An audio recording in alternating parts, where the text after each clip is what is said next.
Hello hi. അപ്പോൾ നമുക്ക് ഇന്നത്തെ മത്സരം നോക്കാം. ഇന്നത്തെ മത്സരം നടക്കുന്നത് GT യും RR തമ്മിലാണ്. ഇതിനു മുന്നേ ഈ ഒരു സീസണിൽ അവർ ഏറ്റുമുട്ടിയിട്ടുണ്ട്. അതിൽ 6 റൺസിന് RR വിജയിക്കുകയാണ് ചെയ്തിട്ടുള്ളത്. സോ നമുക്ക് ആദ്യം ഇവരുടെ സ്കോഡ് നോക്കിയതിന് ശേഷം നമുക്ക് സംസാരിക്കാം. നമുക്ക് ആദ്യം GTയുടെ സ്കോഡ് നോക്കാം. സായ് സുദർശനും ശുഭാങ്കിലും തമ്മിൽ ഓപ്പൺ ചെയ്യുന്നു. Then Jos Buttler, Nishant Sindhu, Washington Sundar, Tewatia, Jason Holder, Arshad Khan, Rashid Khan, Kagiso Rabada, Manav Suthar, then Mohammed Siraj എന്ത് ചെയ്യും ഇമ്പാക്ട് പ്ലെയർ ആയിട്ടും വരും. നേരെ മറിച്ച് RRൻ്റെ സ്കോഡിലേക്ക് വരുമ്പോൾ Suryavanshi, Yashasvi Jaiswal, Dhruv Jurel, Riyan Parag, Ravindra Jadeja, Perera, Shubham Dube, Archer, Ravi Bishnoi, Andre Burger, Brijesh Sharma, Tushar Deshpande impact player ആയിട്ട് വരും എന്നാണ് വിചാരിക്കുന്നത്. പഴയ കളിയത്തെ ഇതാണ്, അന്നൊരു മാറ്റം വരുത്താൻ സാധ്യതയില്ല. കാരണം ആ ഘട്ടത്തിലാണ് നമ്മൾ IPL വന്ന് നിൽക്കുന്നത്. എല്ലാ ടീമിനും പ്രതീക്ഷ ഉണ്ട് നിലയ്ക്ക് നിൽക്കുമ്പോൾ ഈ സ്കോഡിൽ നിന്നൊരു മാറ്റം വരാൻ സാധ്യതയില്ല. മാറ്റം വരില്ല എന്നല്ല, ഇത് പഴയ സ്കോഡിൻ്റെ ഇത് വെച്ചിട്ട് ഞാൻ പറയുന്നതാണ്. നമുക്ക് ഇന്നത്തെ മാച്ചിനെ വെച്ച് നോക്കുമ്പോൾ ഒരു ഹൈ സ്കോറിങ് മാച്ചാണ്. അതായത് 200+ അടിച്ചാൽ ജയിക്കും എന്നുള്ളൊരു മാച്ചാണ് നടക്കാൻ പോകുന്നത്. പിച്ചിൻ്റെ റിപ്പോർട്ട് പ്രകാരം അങ്ങനെയാണ് പിച്ച് സൂചിപ്പിക്കുന്നത്. ഒരു 170 to 190 അവിടെ ഡിഫൻഡീവ് സ്കോർ തന്നെ അവിടെ വരുന്നത്. അവറേജ് സ്കോർ എന്ന് പറയുന്നത് 190 മേലെയാണ് കാണിക്കുന്നത്. സോ അപ്പോൾ ഇന്നത്തെ എന്ന് പറയുന്നത് ഒരു ഹൈ സ്കോറിങ് മാച്ച് ആവാനാണ്. ഹൈ സ്കോറിങ് മാച്ച് ആവണമെന്നുണ്ടെങ്കിൽ ഈ 3 ടീമിൻ്റെയും പ്രധാന ഘടകം എന്ന് പറയുന്നത് ഒരു ഓപ്പണിംഗ് ആണ്. ഓപ്പണിങ്ങിൽ എത്രമാത്രം അവർ റണ്ണ് ഉയർത്തി കൊടുക്കുന്നു അതാണ് 2 ടീമിൻ്റെയും പ്രധാന ബലം എന്ന് പറയുന്നത്. നമുക്കറിയാം, നമ്മളെ കുട്ടിപ്പട്ടാളത്തിൽപ്പെട്ട സൂര്യവംശി, ദെൻ യശസ്വി ജയ്സ്വാൾ, അതാണ് RRൻ്റെ കരുത്ത്.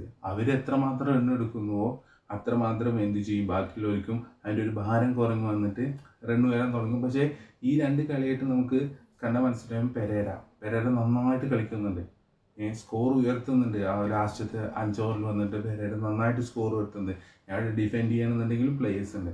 സോ RRനെ സംബന്ധിച്ച് നല്ല സൂചനയാണ്. പക്ഷേ ബോളിംഗ് ഡിപ്പാർട്ട്മെൻറ്റ് മോശമായത് കൊണ്ടാണ് കഴിഞ്ഞ കളി അവർ തോറ്റത്.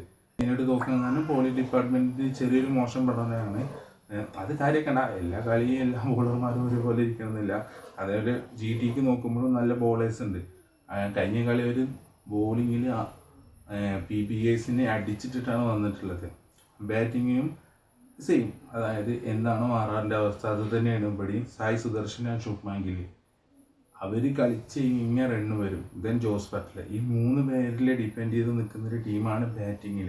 അതിനുശേഷം ജെയ്സൺ ഹോൾഡറും സുന്ദറൊക്കെ ഉണ്ടെങ്കിൽ പോലും ഈ 3 പേരെ ഡിപ്പെൻഡ് ചെയ്ത് നിൽക്കുന്നതാണ് ഈ ടീം. ഗില്ലിനെ നമുക്ക് കഴിഞ്ഞ 2 കളി കണ്ടാൽ മനസ്സിലാവും, ഗില്ല് ഒന്നുകൂടി അഗ്രസീവ് ക്രിക്കറ്റ് കളിക്കാൻ തുടങ്ങിയിട്ടുണ്ട്. സോ അപ്പോൾ ഈ ഹൈ സ്കോറിങ് വെന്യൂ ആകുമ്പോൾ എന്ത് ചെയ്യും, ഗില്ല് ഒന്നുകൂടി അഗ്രസീവ് കളിക്കുകയെന്നുണ്ടെങ്കിൽ കുറച്ച് റണ്ണ് ഉയരാനുള്ള സാധ്യത ഉണ്ട്. ഏത് ടീമാണോ ടോസ് കിട്ടുന്ന ആ ടീം ഫീൽഡിങ് തിരഞ്ഞെടുക്കുക എന്നുള്ളതായിരിക്കും. IPLൻ്റെ എല്ലാ മാച്ചും നോക്കി കഴിഞ്ഞാലും റയറായിട്ട് മാത്രമേ ഉള്ളൂ ടോസ് കിട്ടിയ ടീം എന്ത് ചെയ്തിട്ടുള്ളൂ, ബാറ്റിംഗ് തിരഞ്ഞെടുത്തിട്ടുള്ളൂ. ബാക്കിയുള്ളവരൊക്കെ ഫീൽഡിങ് തിരഞ്ഞെടുക്കുക, ദെൻ ചേസ് ചെയ്തിട്ട് വിജയിക്കുക എന്നുള്ളതാണ് എല്ലാവരും ശ്രമിച്ചുകൊണ്ടിരിക്കുന്നത്. ഇവരെ ഇന്നത്തെ കളി നോക്കുമ്പോൾ എന്തായാലും ഒരു ഹൈ സ്കോർ മാച്ച് ആയിരിക്കും. അതിന് സൂര്യയില്ല, കാരണം സൂര്യവംശിയുടെ ഏറ്റവും വലിയൊരു ആഗ്രഹം സൂര്യവംശി പറഞ്ഞിരുന്നു, ഗെയിലിൻ്റെ 175 റൺ എന്നുള്ള റെക്കോർഡ് സ്കോർ മറികടക്കണം എന്നുള്ളതാണ് ഏറ്റവും വലിയ ആഗ്രഹം എന്നുള്ളത് IPL. അതൊന്ന് സാധിക്കുമോ എന്നുള്ളത് അറിയില്ല, എങ്കിലും ആൾ നല്ലൊരു സ്കോർ എടുക്കട്ടെ എന്നുള്ളതാണ്. കാരണം എല്ലാവർക്കും ഒരു ഇൻസ്പിറേഷനാണ് ആൾ. ഇപ്പോൾ നമ്മൾ പോലും സൂര്യവംശിയുടെ കട്ട ഫാനാകാൻ കാരണം തന്നെ അതിൽ ഇൻസ്പിറേഷൻ കാരണമാണ്. ഒരു കുട്ടി അങ്ങനെയും വന്ന് IPL കളിക്കുന്നു എന്ന് പറയുമ്പോൾ നമ്മൾ എന്ത് ചെയ്യണം, അതിൻ്റെ ഇൻസ്പയർഡാണ്. കാരണം ഒരുപാട് യങ്സ്റ്റേഴ്സിന് ഇൻസ്പയർഡാണ് ആ ഒരു കുട്ടി. അതുകൊണ്ട് തന്നെ ആളെത്രയും നന്നായിട്ട് കളിക്കാൻ പറ്റുമോ അത്രയും നന്നായിട്ട് കളിക്കട്ടെ.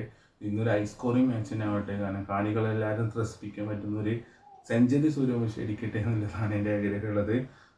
സോ നമുക്കിത് കളി കഴിഞ്ഞിട്ട് ബാക്കി ഇതിൻ്റെ റിവ്യൂസ് കഴിഞ്ഞതിന് ശേഷം നമുക്ക് എന്ത് ചെയ്യാം, ബാക്കി ഇതിൻ്റെ റിപ്പോർട്ടുകൾ എടുക്കാം. ആര് തോക്കും ആര് ജയിക്കുമെന്ന് പറയാൻ പറ്റില്ല. കാരണം ഓരോ ദിവസം ചിലർ കളിക്കും, ചിലർ കളിക്കില്ല.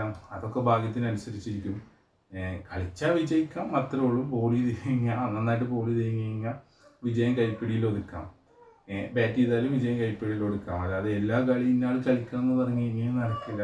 കാരണം ഒരു ഫോം ഔട്ട് ആയി കഴിഞ്ഞാൽ ചിലപ്പോൾ എന്താ സംഭവിക്കുമെന്ന് പറയാൻ പറ്റില്ല. ഒരു ലോ സ്കോറിങ് മാച്ച് വരാവാം ഈ ഓപ്പണിങ് ത്രയം പോകുന്ന കഴിഞ്ഞാൽ. കാരണം ഓപ്പണിങ് ത്രയമാണ് 2 ടീമിൻ്റെയും അടിത്തറ എന്ന് പറയുന്നത് ഓപ്പണിംഗ് ആണ്. അപ്പോൾ അവർ പോകുന്ന കഴിഞ്ഞാൽ എന്താ സംഭവിക്കുന്നില്ല അത് പറയാൻ പറ്റില്ല. എങ്കിലും ഒരു ഐസ്കോറി മാച്ച് ആവട്ടെ, ഇല്ലെങ്കിൽ ഒരു ത്രില്ലർ മാച്ച് ആവട്ടെ. ഇനി ഐസ്കോറി മാച്ച് ആയിട്ടില്ല എന്നുണ്ടെങ്കിൽ ഒരു ത്രില്ലർ മാച്ച് ആവട്ടെ എന്ന് ആഗ്രഹിക്കുകയാണ്. നമുക്ക് കണ്ടിരിക്കുന്നവർക്കും ഒരു ഇതാണ്, നമുക്ക് റിവ്യൂ പറയാനും ബെറ്ററാണ്. So okay, bye. അടുത്ത വീഡിയോ